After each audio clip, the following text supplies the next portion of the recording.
sa paglilingkod sa masang Pilipino sa Metro Manila. Ito ang DZXL 558 Radyo Trabaho, ang inyong gabay sa hanap buhay.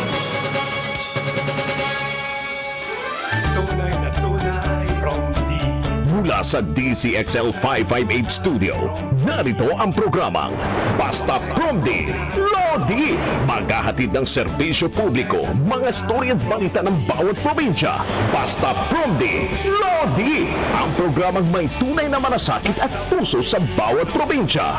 Kasama ang totoong probinsyano, Congressman Alfred de los Santos, at ang batikang mamamahayag sa radyo telebisyon, Sas Drilon. Basta Promdi Lodi. Basta Promdi Lodi. Luzon, Visayas at Mindanao, tagapaghatid ng purong serbisyong publiko sa barangay man, lungsod o kanayunan. Sa ngalan po ni Ma'am Ces Orenia Drilon, ako ang inyong tinig sa Kongreso at magsisilbing tulay sa mga reklamo ng bayan. Sama-sama po nating isulong ang kaunlaran ng mga pamayanan. Ako ang inyong totoong kaprondi, Api de los Santos po. At syempre, napapakinggan na rin po tayo sa Basta Promdi Lodi Cebu, Southern Leyte, Bohol at Negros Occidental sa pamamagitan ng DYRB Cebu 540 kHz. Nasa Tirad Pass TV at radyo rin tayo sa Ilocos, DXRD Davao at Infinite Radio sa Calbayog City. Napapakinggan at napapanood din tayo sa radyo at TV Veritas sa Albay, nasa DYDB Isabela, DXCO Cagayan de Oro at Magic 103 Zamboanga na rin tayo. At sa Facebook page at YouTube channel ng Regional News Group Luzon. So talaga nationwide na po ang ating Basta Promdi Lodi. Pero bago man ang lahat, alamin muna natin ang mga pangyayari sa probinsya mula sa ating mga loading reporter. Promdi Patrol! Ang bahaging ito ay hatid sa inyo ng Top Asia Corporation, pioneer importer of particle boards, medium density boards, at melamine face chipboards. Proud partner of leading furniture contractors in the construction industry. Basta't the best laminated boards, dun ka sa subok na. Top Asia. For more details, please call 8294-3144 or 8294-3188. You may also visit www.topasia.com.ph. Sa Bicol Region muna tayo. Good news, COVID-19 cases sa ilang lalawigan, unti-unti na pong bumababa. Report ni Radyoman Leo Barciliano ng RMN Legazpi. Dapat pang paigtigin ang implementasyon ng health standard protocol sa lahat ng mga lugar na kinabibilangan ng 7 lungsod at 107 bayan sa 6 na lalawigan ng Bicol Region. Sa mga sumunod na mga araw, unti-unting humihina ang bilang ng mga virus at delta, partikular sa lalawigan ng Camarines Norte, Albay, Sorsogon, Catanduanes, Masbate at minsan naman ay tumatas ng bagya. Samantalang ang Camarines Sur na nanatiling undefeated number 1 kung kaya't minabuti ng Bicol Interagency Task Force na ito'y parawakin para paigtingin ang naturang paghahakahandaan ng mga local government units. Dinagdag naman ni Director Dr. Enevera ng DOH Bicol na ito talagang nararapat para ito'y mapuksa ang naturang virus. Mula sa Legazpi City, ako si Leo Barciliano, nag-uulat para sa Basta Promdi Lodi. Sa Bataan naman po, 28 kabahayan pinadapa ng Bagyong Maring. Reporto ni Radyoman Mike Sigaral ng RMN Bataan. Nasa 28 o 28 kabahayan ang nasira kabilang na ang isang dike sa pagragasa ng Bagyong Maring na nagdulot ng malakas na hangin at malakas na ampas ng alon sa Barangay Pag-asa, Bagak, Bataan. Ayon sa panayam ng RMN News kay Punong Barangay Jan Hari Carion, walaan niyang naging malakas na pag-ulan sa kanilang lugar subalit naging malakas ang hampas ng hangin dala ng bagyo na nagdulot ng malalakas na alon na siya naging dahilan ng pagkasira sa 21 kabahayan na pawang totally destroyed habang 7 naman ang partial partially damaged. Dahil sa nangyari ay umabot sa 37 families o 150 katao ang naapektuhan nito, pero wala namang naiulat na nasaktan o namatay dito. Samantala, kagad na nagpatid ng tulong ang Bataan LGU sa pangunguna ni Governor Abet Garcia at Bagak LGU sa pangunguna naman ni Mayor Ramil del Rosario para maisaayos ang lugar. Na-reactivate naman ang kusina sa barangay para sa pagkain ng mga naapektuhang pamilya at individual. Mula sa Central Luzon, ako si Mike Sigaral, nag-uulat para sa Basta Promdi, Lodi. Maraming salamat, Mike. 75 bahay sa Iloilo nasira din dahil sa malakas na alon. Report naman to ni Radyoman Maggie Malyariado ng RMN Iloilo. Umabot na sa 75 ang bilang ng mga bahay na nasira ng malakas na paghampas ng alon dahil sa matinding pag-ulan at hangin sa Iloilo, dala ng hanging habagat na pinalakas pa ng Bagyong Maring. Sa datos na ipinalabas ng Provincial Disaster Risk Reduction and Management Office o PDRRMO, 67 na bahay ang nasira sa bayan ng Tigbawan kung saan 65 ang partially damaged at 2 ang totally damaged. Nasira rin ang 11 fishing vessel sa naturang bayan. Sa bayan ng Gimbal, 5 bahay ang partially damaged at 2 ang totally damaged. Sa bayan ng Zaraga, 1 bahay ang partially damaged matapos nilipad ng ipo-ipo ang bubong ng kanilang bahay. Sinabi ni Dr. Jari Bionat, head ng PDRRMO, na pawang mula sa coastal area sa mga nasirang bahay na karamihan ay gawa sa light materials. Mula sa Iloilo City, ako si Maggie Malyariado, nag-uulat para sa Basta Promdi, Lodi. Surigao City, Comelec Office sa lungsod, patuloy pa rin pong dinadagsa ng mga gusto magparehistro. Reporto ni Radyoman Jojo Ferrol ng RMN Surigao. Patuloy ang pagdagsa ng maraming tao sa Commission on Elections para sa voters registration sa Surigao City. Ayon kay Gina Faer, ang election officer ng Surigao City, simula noong Lunes hanggang kahapon, sa balik na pagtanggap nila ng voters registration, umaabot sa mahigit 200 katao ang gustong magparehistro at maglipat ng voters precinct at voters place. Marami pa rin sa mga ito ang first-time voters at mga 18 years old pataas. Hinimok pa nito ang mga botante na sana'y huwag nang intayin ang deadline sa October 30 at maaga magparehistro para makalahok at makaboto sa nalalapit at 2022 election. Mula sa Surigao City, ako si Jojo Ferrol, nag-uulat para sa Basta Promdi, Lodi. Maraming salamat, Jojo Ferrol. At sa South Cotabato naman po, 2 lalaki patay matapos manlaban sa mga pulis. Report naman to ni Radyoman Rose Shoko ng RMN General Santos.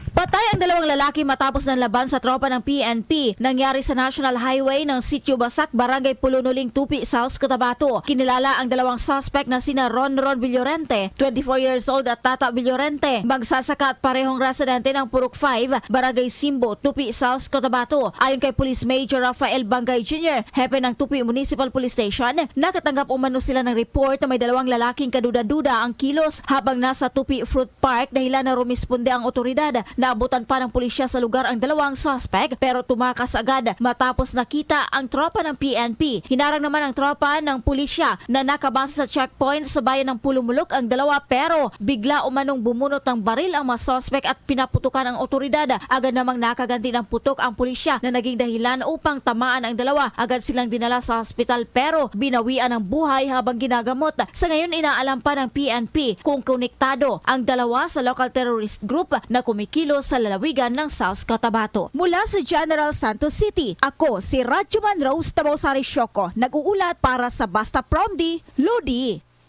Maraming salamat, Rose. Nako, mukhang tuloy-tuloy ang patayan no, sa mga pulis. Dumako muna tayo sa Marikina City kung saan ginaganap po ang educational assault ng Amprobinsyano Party List. At kaugnay niyan, makakausap natin via Zoom si Victoria Daet. Magandang hapon, Vic. Sa kasalukuyan po, andito po tayo ngayon sa Marikina. Nagbibigay po tayo ng educational assistance sa 400 beneficiaries po dito sa Concepcion Elementary School. Pero bago po yan, Kong, gusto ko lang po sana ikwento sa inyo. Pinuntahan po natin sa Pascularville, Novaliches, si Ma'am Eler. Isa sa napiling mabigyan ng tulong pangkabuhayan sa Sari-Sari Store. May 3 siyang anak at 1 ng byuda. Dahil sa pandemya, 2 sa mga anak niya ang nawalan ng trabaho. 1 na lang ang bumubuhay sa kanila ngayon pero hindi kayang matustusan lahat ng pangangailangan nila. Sa kabila nito, tuloy pa rin si Ma'am Eler sa pagharap sa hamon ng buhay. lumapit siya sa ang probinsyano para humingi ng tulong. Pinuntahan natin si Ma'am Eler at inabot ang checking nagkakalagang 60,000 pesos. Naluha siya sa saya dahil malaking tulong na raw ito sa kanyang pamilya. Oo, maraming salamat, Vic. Yun nga, kasama ako dyan po. Pinuntahan natin yung kahapon at talagang makita natin ang saya. At ito pang maganda, Vic, kababayan ko pala, si Ma'am Elena, taga Ginobatan Albay pala to. Kaya ngayon, Vic, ito bakit ba si Ma'am Elena yung pinili natin dito?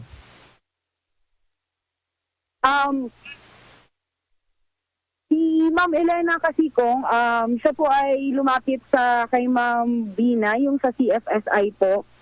Kaya po siya po yung isa sa napili nating mabigyan ng benepisyo po dito sa Sari-Sari Store ko. Oh, tama. Okay, Vic, anong nangyayari dyan ngayon? Nabalita ko na sa Marikina kayo? Yes po, Kong.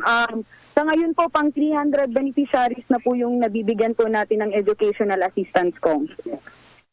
And ilang batches yung gagawin nyo? Ano po, Kong? Ilang batches ng pamimigay nyo?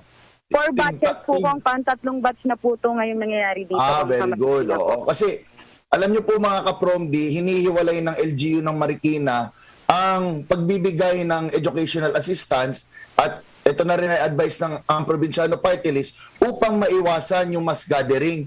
Kasi po, kung pagsabay-sabayin natin yan, malaking grupo yan, magsisikipan sila sa venue. Di ba, Vic? Yes po, Kong. Oo.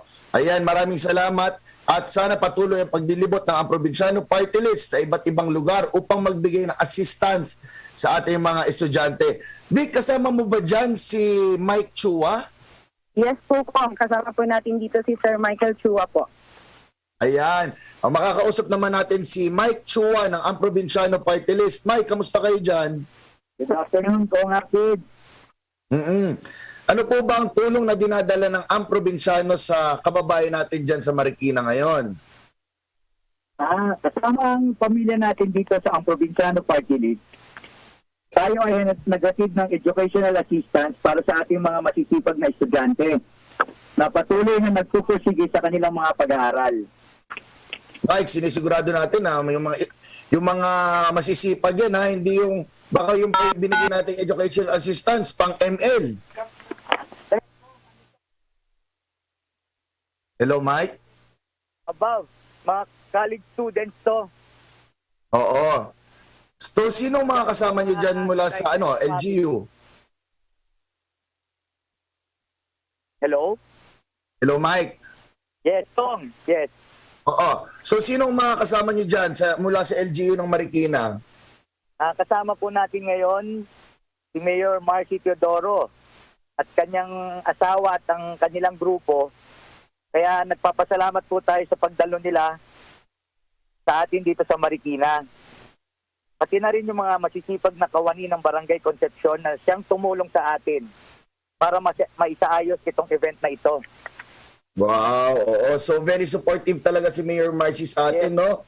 At nakita natin very proactive ang pagpili ni Mayor Marcy ng mga estudyante. Ilang estudyante ba yan? Nabanggit kanina ni Vic, 300. Totoo ba yun? Meron tayong 400 na beneficiaries dito na binibigyan natin ng educational assistance ngayon. Sila yung mga naka-attend na before ng naunang orientation natin para sa educational assistance ng ang Probinsyano Party List. Okay, so nadagdagan pa pala 400 beneficiaries, Mike, no? And yung mga health protocols ba? Masunod ako. Oo. Kamusta yung health protocol natin dyan, Mike? Ayos naman, Kong. Maigpit nating sinusunod ang health and safety protocols dito. Lahat ay nakasuot ng face mask at face shield. Naglagay din tayo ng alcohol sa pagpasok nila sa venue para masiguradong ligtas lahat ng pupunta rito ngayon. Okay. So Mike, meron ka pang mga mensahe sa ating mga kapromdi at sa mga nakikinig? Ang huling mensahe ko po ay hindi po dito nagtatapos ang serbisyo ng ang Probinsyano Party List. Patuloy po kami magsusulong ng mga programa at adhikain para sa ating mga kababayan. Ako, maisingit ko lang. Okay po. Yes po, Mike. nangako si Mayor Marcy Teodoro ng assistance first sem para sa mga estudyante rito hanggang sa makapagtapos sila ng kolehiyo sa 400 beneficiaries natin today. So, ibig sabihin, ang Mike, Provinciano Party List. ibig sabihin ba nun, Mike, so kung sino yung beneficiaries ngayon, hanggat makagraduate sila sa kolehiyo, makakatanggap sila taon-taon ba to, Mike? First sem, ang pangako ni Mayor. Oo, napakagaling ni Mayor, no? Mayor, maraming salamat po. Napakagaling nyo po. Mike, again, maraming salamat po. Patuloy nyo po ang paglilibot sa ang Provinciano Party List sa iba't ibang lugar. Maraming salamat, Mike Chua. Pong, gusto ko lang manawagan sa mga gustong bumisita ang Provinciano Party List sa kanilang lugar para maghatid tayo ng tulong. Huwag po kayong mahiyang mag-message sa official Facebook page ng ang Provinciano Party List o kaya sa Facebook account ni Congressman Alfred De Los Santos. At higit sa lahat, lagi tayong mag-iingat at manatiling ligtas mula sa sakit. Magsuot lagi ng face mask, face shield at panatilihin ang physical distancing para maiwasan ang pagkalat ng COVID-19. Maraming salamat po, Kong. Okay, maraming salamat po, Mike Chua. Thank you so much po. Good afternoon. Thank you. Okay. Ayan po. So, again, ulitin ko po yung sinabi ni Mike. Kung gusto nyo po na humingi ng tulong sa pamamagitan ng educational assistance, financial assistance, or mga medical assistance po, maaari nyo po kaming i-message sa ang Provinciano page or sa Facebook page na Alfred De Los Santos po. Mamaya po babasahin namin yung aming hotline sa ang Provinciano para naman po makapag-text o tawag po kayo para humingi ng tulong. Okay? So,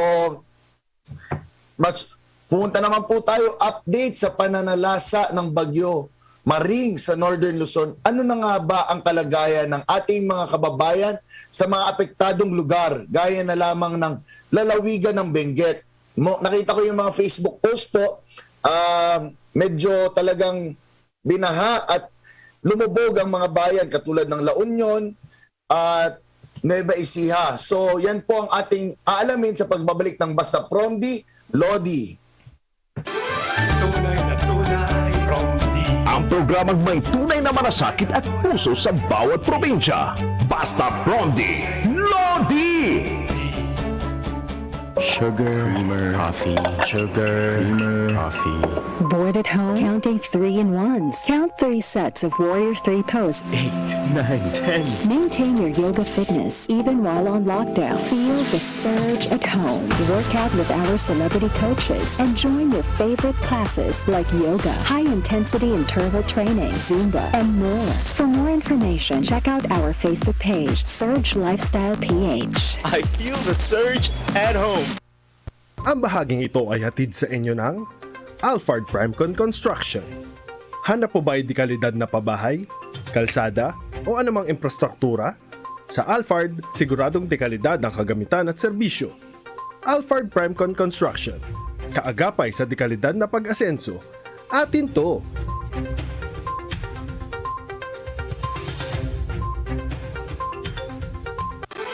Tunay na tunay. Ang totoong probinsyano, Congressman Alfred De Los Santos at ang batikang mamamahayag sa radyo telebisyon, Sas Drilon, Basta Promdi, Lodi! Tunay na tunay, Promdi. Matindi ang iniwang pinsala ng Bagyong Maring sa Northern Luzon. Bukod sa mga pagbaha at landslide, ilang buhay din ang nawala at isa na sa mga napuruan ang lalawigan ng Benguet. Kaugnay niyan, makakausap natin sa linya ng telepono si Abner Lawangan, PDRRMO officer ng Benguet. Sir Abner, magandang hapon po. Magandang hapon po sa lahat ng nakikinig sa ating lahat. Kamusta po yung sitwasyon ngayon dyan, Sir Abner? Asawa po ng tumila na po yung ulan at nawala na po yung malalakas na pagbayo na naranasan natin itong nakaraang araw. Sir, gaano ba kalaki yung pinsalang na idulot ng Bagyong Maring? Grabe talaga. Yung ano lang, that deterioration lang, nakita natin na napakalaking pinsalang nadulot sa atin. Nasira yung mga pananim at taniman natin at ang mga infrastruktura. Kabilaan ng landslide at mga roads natin, pansamantalang may close ng kasagsagan. So, Sir Abner, nakapag-evacuate naman ba yung ating mga residente? Yun ang medyo magandang balita kasi karamihan ko naman ay nag-20 evacuation, though may mga ilan ko tayong i-record na hindi magandang nangyari. So dahil karamihan ay nag-20 evacuation talaga. Ayan, nabanggit niyo, Sir Abner, may mga hindi magandang nangyari. So, ilan po yung casualty, Sir? Yes, as of po ngayon ay naka-record po tayo ng 6 na casualty. Tapos may isa po tayong missing. Yan po sa kabuuan po sa buong probinsya po yan. Ilan po, Sir? Sorry? 6 po yung na-confirm natin. 6? Nako po. Oo. Pero ano po yun, Sir? Doon sa mga may tulong po bang ibibigay ang ating LGU? Ano naman po yan, hindi naman po yan, may mga LGUs na nag-initiate na rin ng tulong, ang ating provincial government, ganoon din po yan, and of course, ang ating national agencies, kapartner po natin, or karami natin po ang DSWD, sila po ang nangunguna sa mga gawain ganito. Yun. At least meron naman pong tulong, Sir Abner, ano? Sir, kilala po ang Benguet bilang agricultural area. Kamusta naman po ang ating mga pananim? Masyadong nasalanta po ba? Ito ang I think sa pinakagrabing sektor na apektado talaga. So, lahat ng bayang nagpuproduce ng gulay ay apektado talaga siya. So, expect po natin na sa mga darating na buwan ay siguradong kukulangin o konti ang ating produksyon. Oo. Ano po yung plano natin, Sir Abner, sa mga farmers na naapektuhan nitong bagyo? Yan po ang tinitingnan natin kung ano po pwedeng i-field nating assistance. Subukan po natin itap ang iba't ibang agencies natin kung anong pwedeng maibigay nating tulong sa kanila. Ayan, Sir Abner, kung ano po ang pwede namin maitulong, willing po kami makipag-ugnayan sa iyo po, Sir Abner. Ano ang probinsyano party list po, willing po kami tumulong sa mga nasalanta ng bagyo, especially po sa ating mga farmers. Yeah, maraming salamat kung ganyan. I think yung una-una makikita natin dito ay siguro mga kagamitan at saka siguro kunting kung ano man ang pwede natin ibigay para sila muling makasimula o makarikaba sa kanilang activities. Nakikita ko po yung pictures ngayon, Sir Abner. Talaga po palang lubog, no? Lubog yung lugar. Yeah, tama po yung mga areas kayong medyo hindi kagandahan. Talagang may lumubog na bayan gaya ng La Trinidad. Pero yung iba naman, hindi po naman ganun kagrabe. I see. So may mga kalye po ba na hindi madaanan ngayon? Ay, ano naman, na maagap naman ang pag-responde ng ating mga lokal at national na agencies sa pangunguna ng ating gobernador. Ganon din po. So nabuksan po at least pwede nang daanan po ang ibang kalsada natin. May mga ilan lang po siya bukas pa ngayon, pero sana sa mga darating na araw, mabuksan na rin po ito. Actually, para kailangan kasi niyan, para mas easy access sa mga tumutulong no, Sir Abner? Tama po. Subalit karamihan po naman, yung major road natin, ay pwede ka namang daanan. Oo, kaya very good naman. Meron na po bang dumating na tulong galing sa national government or sa iba't ibang katabing lugar? Meron na po bang tulong? Oo naman po, bukas po naman. So, mula sa gobyernong sector at ng government sector ay meron naman po silang tulong na senior. So, okay. Sir Abner, ano po ba ang tulong na kailangan ninyo? Meron po ba kayong panawagan? Yeah, so siguro talagang yun po. Kasi panin po tayo talaga. So siguro assistance sa ating mga farmer, be it in a form ng related sa pagsasaka o sa kanilang maybe yung immediate na need, no? Baka pwedeng gamit sa taniman o pwedeng seeds, gano'n po siguro. Oo. Gamit sa yung pang-pananim nila, no, Sir Abner? Yung pwede na magamit. Oo. So, sir, mapunta ako sa mga residente naman. Ano naman po ang mga kailangan ng mga residente doon?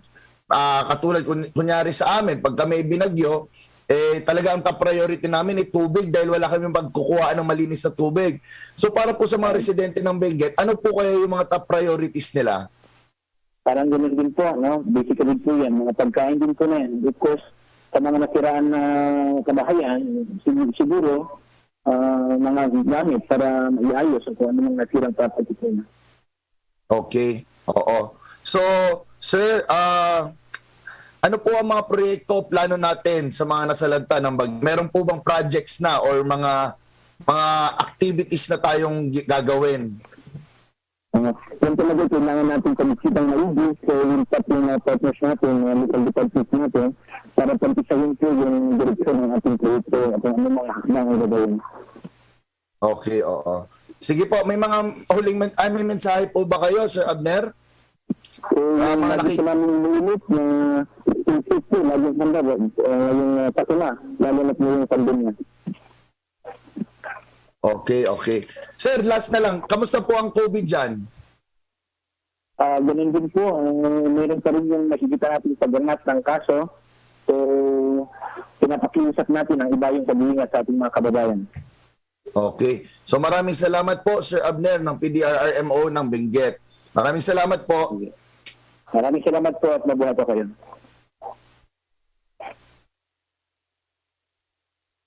Okay. Update naman sa talagang grabe ang sinakit ng Benguet, no? Samantala, dumulog sa Prom de Lodi ang mga residente ng barangay Gilughugan, Purok 3, Kawayan, Negros Occidental. Ilang gabi na po kasing hindi makatulog sa pangambang bayuhin ng lumalaking alon at sirain ng baha ang kanilang mga tahanan. Matagal ng problema ng barangay Gilhungan, pasensya na po kayo, Gulhungan, ang pagbaha na dulot ng pagapaw ng ilog at pagragasa ng tubig na nasa tabi lamang ng mga kabahayan doon. Ilang beses na raw silang dumulog sa local government pero sa kanilang hinihiling tulong na sandbag. Pero hanggang ngayon, wala pa rin daw aksyon. Kaya napilitan na rin silang isulat ng mga placard ang kanilang hinaing para mapansin. Kaugnay niyan, makakausap naman natin ngayon si Rose Ligid.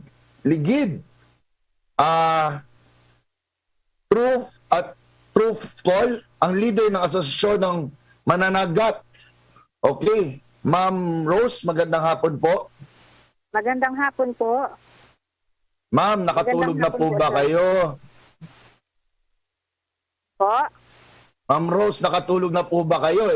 Balita ko, hindi na kayo makatulog dyan sa nervyos na inyong na-experience. Ay, opo. Kagabi nga po, bandang halauna na yata kami nakatulog kasi inaabangan talaga namin yung paghampas ng alon. Kasi yung ano po, yung taas po ng tubig kagabi, umabot po ata ng 200. Kaya yung ginawa na naman po namin kahapon na na temporary po ng pika-pika, linubog na naman po uli ng tubig dagat. Kaya medyo hindi naman uli po kami nakatulog kagabi. Ikwento nyo nga sa amin, Rose, para ma-imagine ang ating mga kaprom din, no? Ano po ba ang nangyayari dyan? Ano po ang sitwasyon? Nasa tabing dagat po kasi kami, sir. Okay. Tapos, tuwing tataas po yung level ng tubig, inaabot po yung mga bahay namin dito. Actually po, halos 6 na niyog na po yung nakuha ng tubig dagat. Bali po yung may ilog kami dito, katabi po ng dagat. Bali pag tumaas po yung hampas ng alon, nagsasalubungan po yung ilog at saka yung tubig dagat. Tapos dagdag pa yung malakas na hangin, mas lalong nakakagulat talaga yung hampas ng alon dito sa amin. Yan po talaga yung pinoproblema namin dito, sir. Yung panangga namin na niyog na ilang taon na po namin tinanim, yun po talaga na po yung mga niyog dito. Halos 6 na po yung natanggal na niyog. 5 bahay na po ata yung kinain ng tubig dito sa amin. Oo, Ma'am Rose. Meron na po bang mga nasira? Gano'n na po ba karami ang mga nasira dahil dito sa sitwasyon nyo? Kung bibilangin po siguro nasa 6 hanggang 7 bahay na po yung nasira dito. Yung wash out talaga ng tubig. Tapos yung ano po? Yung mga pananim na niyog, halos 5 na po yung nawala simula nung linggo. 5 niyog na po yung nawala dito sa amin. Yan yung po sana yung pangharang namin eh. Dito. Ngayon po ma'am, matagal na po ba? Gano'ng katagal na po bang tumataas ng ganyan yung tubig? Simula pa po ito nung July, kasi nag-request na po yung chairman namin sa asosasyon na July, nag-propose na po ng proposal na gawin na po sana yung temporary pika-pika dito sa amin. Kasi pag sumapit po yung July, August, pag amihan na po yung hangin, yan to po talaga yung dinadaranas ng mga residente dito sa amin. Tapos ngayon po, medyo hindi po napansin ng namin kasi nga nag-order pa daw po siya ng sako bag. Actually po, kanina dumating na po yung 3,000 na sako bag na hinihingi namin. At ngayon po, marami pong grupo ng kabataan na nagtutulong-tulungan po para maisaayos po lahat. At nakafile na po, nandito po sila lahat ngayon, nagtulong-tulungan para ma-file po yung mga sako bag at para po mamayang gabi, may proteksyon na naman po kami sa alon na dadampas po sa amin. Ibig sabihin no, Ma'am Rose, ngayong taon pa lang naging ganyan yung sitwasyon. Nakahalos yung nakaraang taon pa, 2016 pa ata to eh. 2000, so, since 2016 pala. Kasi po, yung nangyayari po kasi dito, sir, yung ilog namin, paiba-iba po kasi yung yung bunganga ng ilog. Yung current, oo. Malayo po sana yung bunganga ng ilog dito sa bahay ng mga residente. Kaso lang po, yung sa kabilang linya po ng ilog, tanim po sila ng tanim ng nipahat at saka mga mangrove.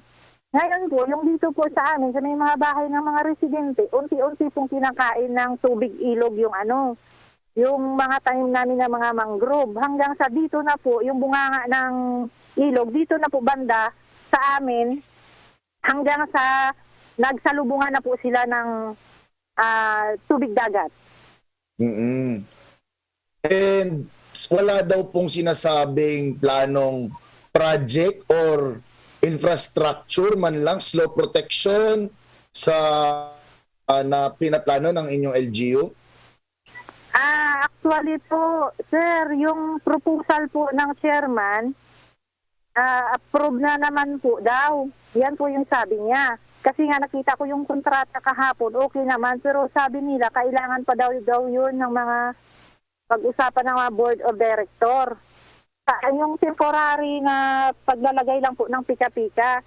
Yung gusto po sana ng mga residente na yung bunganga po ng ilog, ipapalipat po talaga doon sa original niya na dinadaanan. Kasi pag bumalik yung bunganga niya doon sa original na dinadaanan niya, ibabalik lang po yun ng tubig dagat yung buhangin na itambak dito sa amin. Yan lang po yun sana yung gusto ng mga residente. Kanina po, pumunta po dito yung vice mayor namin. Nagpapasalamat naman po yung mga residente kasi kahit papano po na dumalaw po sila dito sa amin, nabigay po yung 3,000 na sako bag namin. May mga grupo ng mga kabataan na nagtulong-tulungan. Tapos, yun po, nakita din po ni vice mayor yung problema. Sabi niya, gagawan daw po nila ng paraan para po ma-request po nila sa province yung floater at saka yung backhoe po na gagawa po doon sa ilog na maibabalik po yung bunganga. Oo, Ma'am Rose, kasi yung sandbags na yan, after ilang buwan, sira na uli yan eh. So dapat talaga, tama po ba yung sinasabi nyo, i-realign yung ilog? Opo, yan po, i-realign po yung ilog. So sabi naman po ni Mayor, ni Vice Mayor, maagapan ng maaga na maisaayos po yung bunganga ng ilog para hindi na po kami mamumroblema gabi-gabi. Halos hindi po kami makatulog sa kakabantay po sa pagtaas ng tubig. Opo. So, actually, ramdam po namin ang inyong stress at alam po namin na hindi po madali at nakakatakot po ang inyong pinagdadaanan. Opo. So, sabi po ni Vice Mayor, ito daw ang ipa-priority niyan, no? Sana nakakwentuhan natin si Mayor o Vice Mayor kung anong plano ng LGU dyan sa kanilang lugar. Opo. So, kayo, Ma'am Rose, nakakapangisda ngayon o pinagbabawalan kayo dahil na rin sa delikado ng taas ng alon? Kung araw po, nangingisda po yung mga residente dito kasi naman po mas mababa naman po yung tubig sa araw. Sa gabi lang talaga po yung problema namin kasi hindi namin alam kung hanggang saan yung tubig. Oo. So, gano'n naman pala, nakakapangisda. Okay. Kayo po ba yung sakali tumaas at lumaki yung alon sa inyo, willing naman ba yung inyong mga residente na mag-evacuate muna? Opo. Willing naman po sila na mag-evacuate. Kaya nga po, halos pag dumating na po yung oras na lalaki na po yung tubig, tumitingin na po kami sa kalendaryo kung anong oras na po lalaki yung tubig. Nagbabantay na po talaga kami kasi kung aabutin na po yung bahay namin, yun na po, ready na po kami for evacuation nun. Paano po yung kalendaryo, Ma'am Rose? Hindi ko masyadong naintindihan. Ano po yung titingnan nyo sa kalendaryo? Kasi yung mga palatandaan ng mga mangingisda dito, sir, yung sa kalendaryo, yung inaabangan nila yung yung pagtaas ng tubig, yung pagbaba ng tubig, parang doon po sila nagbe-base. So, parang based sa season, Ma'am Rose? Opo. Parang ganun nga po. Oo. Ngayon, meron po bang location yung LGU para sa inyong evacuation? Meron na po ba kayo nakikita na? Alam niyo na kung saan kayo pupunta? Sa lang po, sa paaralan po. Doon po kami nag-evacuate pag may nangyaring sakuna po dito sa amin. Sa paaralan lang po kami pumupunta. Kasi medyo mas malayo po yung paaralan compare dito sa tabing dagat. Kaya pag nag-evacuate kami doon, safe talaga kami. Oo. Nako, sana po magawa ng paraan ng LGU yan, Ma'am Rose? Kasi para bigyan na rin kayo ng peace of mind. Madali na talaga yung pag realign ng bunganga ng ilog kasi yan lang po talaga isang solusyon lang yun pag na-realign po yung bunganga ng ilog, babalik na po talaga yung buhangin dito sa amin. Hindi po ba mapupunta din yun sa ibang coastal area? Hindi naman po, Hindi po, kasi po yung katabi ng ilog namin, mas malayo po siya sa mga residente. Tapos, parang may punong po siya ng mga isda. Malayo po siya talaga. Okay. Ma'am Rose, meron po pa ba kayong mga... Ayan, good news naman pala kasi may 3,000 na dumating na sa inyong sandbags, Ma'am Rose. Opo. Dumating po kami na yung 3,000 na sandbag na pinangako po ng mayor namin. Kaya po nagpapasalamat din po kami at sa wakas dumating din po. Tapos may mga donation po din kami na sandbags na dumating. At may mga grupo po ng mga kabataan na nagtulong-tulungan para makapunta dito sa amin ngayon at tulong-tulungan para masiglan po ng buhangin yung mga sako at ma-file po ng maayos. Okay. Ma'am Rose, sana po mapabilis na po ang inyong pagsolusyon sa tema. Ano po ang inyong mensahe sa ating mga PROMD o hindi kaya sa ating mga LGU, Ma'am Rose, na nakikinig?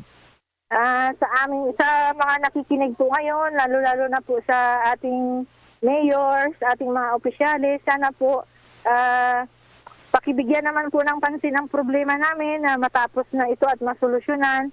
Nang sa ganun po, makatulog naman po kami ng mahimbing sa gabi. At hindi na po mag-alala na may mga batang madadamay. At siyempre, hindi na po kami mamumroblema kung baka kinabukasan, mawawala na kami ng bahay dito. Sana po, paki-actionan na lang po kaagad na mapa-realign po natin yung bunganga ng ilog para isang solusyon na lang po ng problema namin. Maraming salamat po. Tama po, Ma'am Rose. Tama po yan. Okay, maraming salamat po, Ma'am Rose Aligid-Ligid. Opo. Okay. Ma'am, tama po ba? Aligid-ligid. Ligid-ligid po.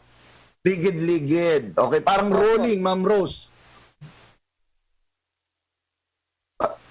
Tama ba? Okay. Ma'am Rose, maraming salamat po. Okay. Report Sige po. muna Thank you tayo. din po, sir. Report Yes. muna tayo. Social and Welfare ng San Jacinto, Pangasinan, nagsagawa ng storytelling sa mga batang nasa evacuation center. Ayan po, napakaganda naman ito. Reporto ni Radyoman Kath Manangan ng IFM Dagupan. Para maigsan ang pangamba ng mga bata dahil sa gupit na dala ni Bagyong Maring, nagsagawa ng storytelling ang Municipal Social and Welfare Development Office sa bayan ng San Jacinto. Layunin ng nasabing ahensya na malibang munang mga batang nasa evacuation area habang hinihintay na humupa ang lakas ng hangin at ulan na dala ni Bagyong Maring. Naghanda na rin ang pamahalang panlalawigan ng Pangasinan ng mga relief pack na ipapamahagi sa mga nasa evacuation center ng bawat bayan sa lalawigan. Samantala, tiniyak ng mga otoridad na kanila pa rin napapairal ang social distancing at pagsusuot ng face mask sa bawat individual. Kasama mo mula sa IFM Dagupan, Radyoman Kasmanangan, Tatak, RMN.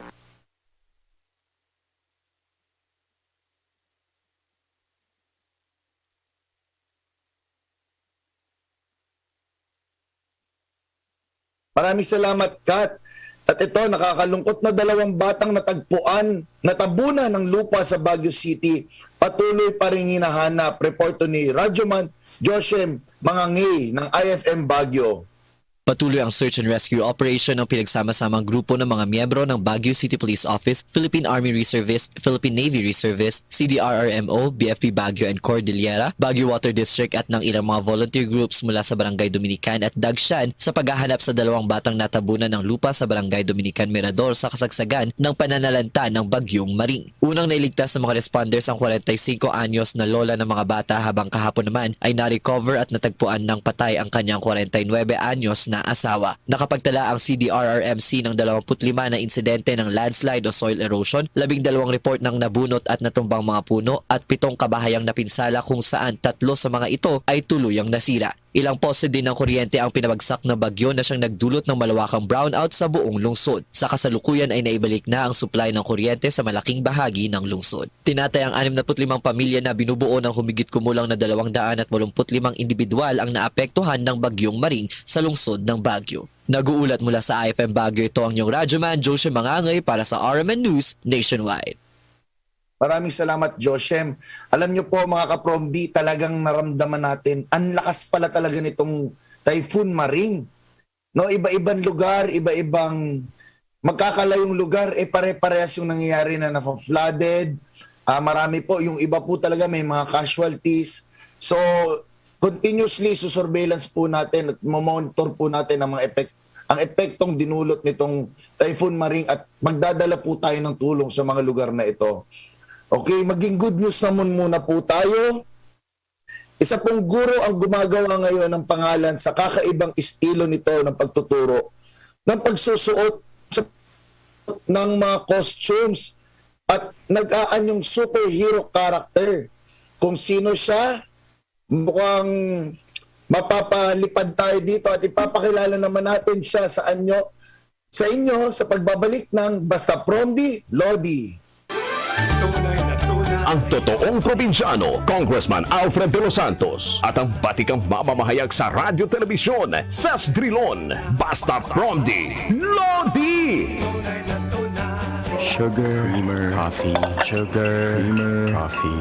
Bored at home? Counting 3 in 1s. Count 3 sets of Warrior 3 pose. 8, 9, 10. Maintain your yoga fitness even while on lockdown. Feel the surge at home. Work out with our celebrity coaches and join your favorite classes like yoga, high-intensity interval training, Zumba, and more. For more information, check out our Facebook page, Surge Lifestyle PH. I feel the surge at home. Ang programang ito ay hatid sa inyo ng Macapa Corporation. Isa sa mga nangunguna sa industriya ng construction at nakilala dahil sa dekalidad ng mga proyekto nito tulad ng paggawa ng mga tulay, kalsada, dike at marami pang iba. Simula 2001, ang Macapa Corporation ay katuwang nyo sa pagpanday ng inyong bisyon at pangangailangan.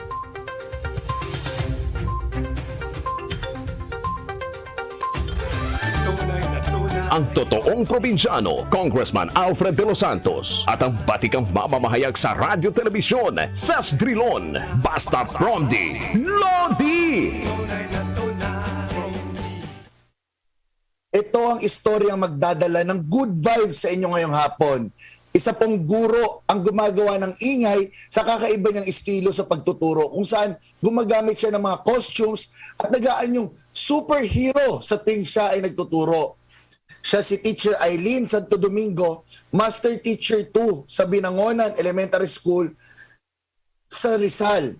Ang kanyang inisyatibo na Fun and Learn ay umani na ng iba't ibang pagkakilala kabilang na ang kanyang outreach program na Project Lampara na ang layunin ay matulungan ng mga estudyante na mahalin ang pag-aaral. Mapalad tayo ngayong hapon at makakausap natin si Darna. Si Teacher Eileen pala, akala ko si Darna ang makakausap natin ngayon.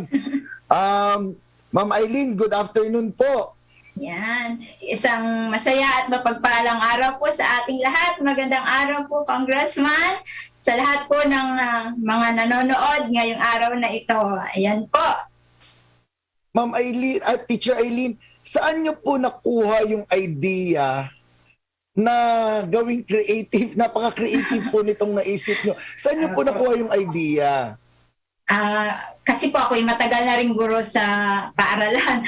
25 years na po, ay nakikita ko po yung kaibahan po ng mga bata nung una at sa mga bata po nitong sa panahong ito na parang ang hirap po nilang kunin po yung attention nila sa pag-aaral. Dahil nga po ngayon, ang daming mga gadgets, ang daming mga kalaban po na sinasabi, TV, computer.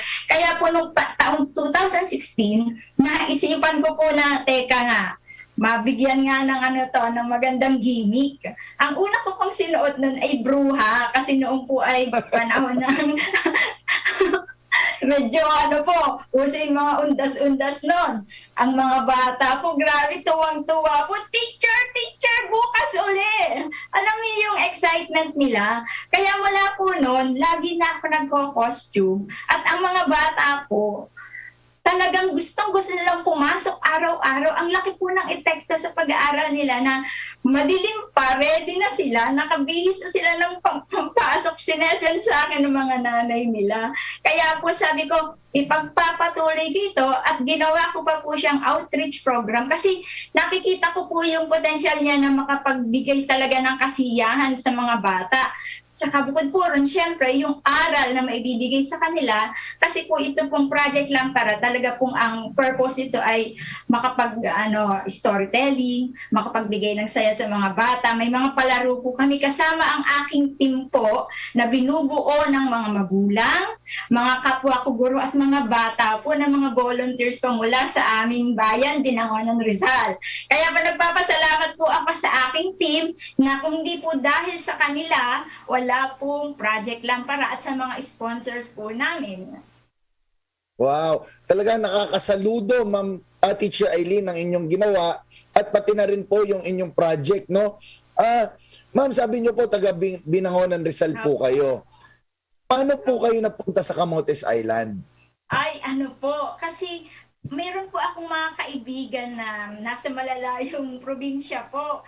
Sabi ko, papasyal din lang ako sa Cebu, isinabay ko na po yung outreach. Kaya po naghanap po ako talaga ng kaibigan na pwede ko pong makatulong para po pagdating doon, nakaset up na. Kaya po, nag-message po ako doon sa kaibigan ko, si Ma'am Marini, sa taga Camotes Island. Sabi ko, Ma'am, pwede po ba ako magpunta dyan? At makapag-outreach po kami. Tuwang-tuwa naman po sila at alam niyo talaga, laking pasalamat ko pagdating po namin doon. Ako lang po pala kasi po, nagkasakit po yung anak ko. Mag-isa po akong sumakay doon po sa bangka, sa malaking boat. Ang lakas pa naman po ng alon. Sabi ko, teka, makakauwi pa kaya ako dito? Ang hirap po pala na magbiyahing mag-isa. Pero yung kagustuhan ko na makarating doon, ay nakakatuwa po. Kasi pagdating ko yung pag-welcome po nila at yung mga bata, nakakatuwa po talaga. At yung pagkukwento ko po, alam nyo, Tagalog po yung pagkukwento ko, pero mayroon pong teacher na nagtatranslate para po maunawaan ng mga bata. Kaya ang saya po ng araw na yon, hindi ko malilimutan. Ma'am, don't tell me, pagsakay nyo ng bangka, nakapag-costume pa kayo. Hindi pa po. Hindi pa po. Naka-normal pa po. Ma'am, mapunta muna ako dun sa pagko-costume nyo, no? Kasi nakikita ko yung mga pictures. Iba-ibang klase. So, ma'am, ako hanga po ako sa inyo, teacher, kasi I'm sure ginastusan nyo to. Yung init, yung... Alam nyo po yung pag naka-costume po tayo mga ka-Promdi, mainit Mainit. Hindi naman ganun kakomportable katulad ng normal natin sinusuot. So talagang nakaka-impress po yung inyong dedication para lang makuha yung atensyon ng mga estudyante at makapag-focus sila sa pag-aaral. Yung totoo, Teacher Eileen, hindi ba kayo nahihirapan? Sa costume po. Ang totoo po, mainit po talaga. Kapag po hinuhubad ko na, grabe po ang pawis. Punong-puno talaga ng pawis. Pero alam nyo, baliwala lahat ng hirap, lahat ng pagod. Kasi po alam kong may natutuhan ng mga bata at nabigyan sila ng kaunting kasiyahan. At alam ko po kasi ako rin po kasi galing sa pamilyang hindi po tawag po natin dito, mahirap na pamilya po. Kaya po, gusto ko talagang puntahan yung mga batang medyo nasa below poverty. Kaya po, ako'y natutuwa na makapagbigay ng kaunting kasiyahan dahil para po sa isang bata na maramdaman niya na nabigyan siya ng halaga, kahit sa isang araw po, napakalaking bagay na po nun at magbibigay sa kanya ng positibong pananaw sa buhay. Yun po yung sinasabi natin na kailangan tayo magbigay ng pag-asa sa ating kapwa. Lalo po ngayon, sa panahong ito, kailangan po natin na maging biyaya sa ating kapwa. Magbigay po tayo ng pag-asa sa bawat isa. Ang galing. Alam nyo, Teacher Eileen, totoo yan. Alam nyo, minsan sa hirap, sa totoo lang, sa gastos, sa extra effort, pero yung makita natin yung mga ngiti ng ating mga, katulad po sa inyo, mga estudyante, mga bata, makita nyo po yung mga ngiti nila, yung mga saya nila. It is more than fulfilling. Tama po ba, Teacher Aileen? Opo, Congressman. Iba po ang pakiramdam. Iba po talagang parang daig pa nanalo sa loto ng mga ganitong pangyayari na yung mga bata po, gaya po nitong nakaraan, kahit po, di ba bawal po ang magkaroon ng mga face-to-face na Kaya po medyo frustrated po ako dahil hindi ko po magawa yung pagpunta sa iba't ibang lugar. Pero sa kagustuhan po ng aming team na makapagbigay nga po ng kasiyahan sa mga bata kasi talagang tingin po namin lalong kailangan sa panahong ito. Nagsumakay po kami ng isang tricycle. Umuha po ako ng tricycle, nag-hire po ako at pumunta po kami sa mga bahay-bahay, doon po sa mga kubo talaga, sa mga bukid. At doon po, nagbigay kami ng mga school supplies, mga tsinelas, saka iba pa pong mga gamit sa pag-aaral po ng mga bata. At tuwang-tuwa naman po ang mga bata. Alam niyo yung mararamdaman talaga natin, yung genuine na pasasalamat nila. Nung paalis na kami talagang sabi pa, paalam na po, maraming salamat po, mag-iingat po kayo. Alam niyo, nakakatuwa, iba talaga. Ang galing, ang galing. Teacher Eileen, ikwento nyo nga po sa amin, ano po ba tong Project Lampara? Ano po ang concept niya? Okay. Ito pong Project Lampara, Congressman, ay sinimulan ko po sa school talaga. Ito po ay isang action research po. Ito po yung nangangahulugan na yung lampara po, linangin ang mga aralin sa masining na pagkukwento, angat na resulta ay abutin. Kaya po talaga ang purpose po niya sa pamamagitan po ng pagkukwento, sa pamamagitan po ng masining na pagkukwento, ang mga bata po ay mas mahikayat na mag-aral, mas malinang ang kanilang mga kakayahan, di po ba at kasanayan. Kaya po, dahil po rito, ang resulta po ng aming action research na to, talaga pong ang mga batang nag-undergo dito sa project na to, mas mataas po ang kanilang performance level. Kaya po, talagang pinagpapatuloy ko at ako'y natutuwa ngayon dahil marami na po ang sumusunod sa aking mga yabak po. Kaya salamat po. Kasi sa totoo lang po, napakalaking challenge. Kasi sa una, ang dami pong, hindi po natin mapiplease lahat. Mayroon pong mga may mga negative pong pero hindi po natin papansinin yun. Ang titingnan po natin yung ating goal talaga na ang mga bata. Kaya po nagpatuloy at kahit maraming challenges na nadyan, sige lang, laban. Galing. So tama po yun. Minsan there are challenges talaga pero tuloy lang. We look at the goal, no? Teacher, saan lugar pa po ba ang balak puntahan ng Project Lampara? Opo. Dito po sa Rizal, napakarami ko na pong napuntahan. Halos buong Rizal ay napuntahan na. Lalo po kapag po nitong nakaraning may mga biktima po ng sa mga evacuation centers po. Napuntahan po namin yon itong nakaraan po yung Ulysses na nakakaawa po talaga ang mga bata. Kasama po rin namin ang aming Schools Division Superintendent si Ma'am Cherry Lurepia. Tapos nung nakaraan po sa Batangas, nakapunta na rin po kami dun sa nung magkaroon po ng Taal eruption. Doon po ilang evacuation centers po ang napuntahan namin at tuwang-tuwa po ang mga bata. Ang dami pong mga batang, sabi nga po namin kung may pagkakataon, babalikan. Kaya lang po, eto na po ang pandemic, hindi na po magawa. Pero sana po, panalangin po nating lahat na matapos na ito para po mas mabigyan natin ng kasiyahan na mas maraming bata. Okay. Teacher, paano po ninyo na-adjust yung inyong project sa pandemic? Medyo nag-pause po ba muna ang Project Lampara? O meron pa rin kayo mga ongoing activities? Opo, nito pong maikwento ko na po nakakahiyaman. Kasi po nung magkaroon nga pong pandemic, bawal po, di po ba? Pero ang ginawa ko po, sa barangay po namin, sa lugar namin, doon po ako sa mga bata. Nagbibigay po ng kaunting merienda, mga ganun po. Tsaka po, iba pa, sa iba pang lugar dito. Kasi sumusunod po tayo sa health protocols pero nagagawa naman po ng paraan at iba pang paraan nagbibigay ng face mask, mga ganun po. Ang galing. So kung may gusto po bang makipag-partner or makipag-ugnayan sa inyo, open naman po kayo for... Open po. Yun po kasi... Paano po kayo, Teacher Aileen, kukontakin or paano po makipag-ugnayan sa inyo sa mga gustong tumulong po at maging bahagi ng Project Lampara? Ako po ay aktibo sa Facebook. Ang pangalan ko po nun ay Teacher Aileen. Tagalog po na Teacher Aileen. Ayan po. I-message lang po ninyo ako dyan at agad po akong tutugon. Siyempre po, para po ito sa mga bata. Kaya po, alam nyo, lubos ang pasasalamat ko sa mga nagpapaabot po ng tulong. Kaya ito pong programa ay nagpapatuloy dahil po sa mga taong may busilak na puso.